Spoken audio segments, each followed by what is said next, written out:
MLM and networking business, ज्यात प्रचंड college student, बेरोजगार तरुण आणि घरगुती महिलांची फसवणूक झाली किंवा आत्ताही फसवणूक होते. थोडक्यात MLM म्हणजे मल्टी लेवल मार्केटिंग, ज्यात आपले मित्र नातेवाईकांकडून आपल्याला ऑफर येते. काही सुटाबुटातले व्यक्ती आपल्या घरी येतात आणि आपल्याला सांगतात की भविष्याची चिंता सोडा, नोकरीच्या भानगडीत पडू नका, आम्ही तुम्हाला कोर्स देऊ, त्या कोर्सच्या मोबदल्यात आम्ही तुम्हाला प्रोडक्ट देऊ आणि 6 महिन्याच्या आत तुमच्या घरासमोर ऑडी कार, मर्सिडीज कार उभी राहील आणि आम्ही तुम्हाला बिझनेसमॅन करू, असे आम्हीच दाखवतात. एकदाचा आपण तो कोर्स विकत घेतला, मग त्यांचे जे काही सिनियर्स IBC असतात ते आपल्या शहरात भाड्याने हॉल घेऊन शो ऑर्गनाईज करतात. तिथं आपले मित्र वगैरे आपल्याला घेऊन जातात, आपण त्या शोमध्ये जातो.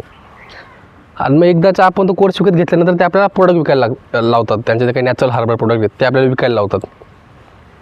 आणि प्रोडक्ट जो आपण विकतो ते आपल्याला कळतं की आता आपली फसवणूक झाली.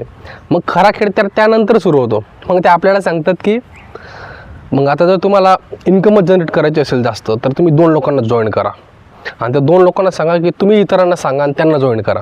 अशी ब्रांचिंग सिस्टीम सुरू असते. आणि एकदाचं ही ब्रांचिंग सिस्टीम सुरू झाली, मग आपल्याला कळते की आता तर फारच फसवणूक झाली आपली. आणि अशा रीतीने हे सगळं सुरू असतं.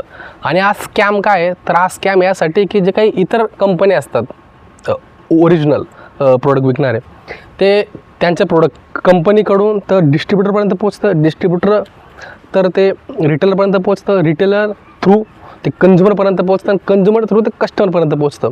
पण यांचं जरा निराळं आहे, यांचं कंपनी थ्रू तर डायरेक्ट कस्टमरपर्यंत पोचतं, म्हणजे डायरेक्ट सेलिंग. त्यामुळे तुम्ही सतर्क राहा, कारण की हल्ली बेरोजगारी वाढते, त्यामुळे हे सगळे प्रकार सुरू आहेत. पण तुम्ही सावधान राहा.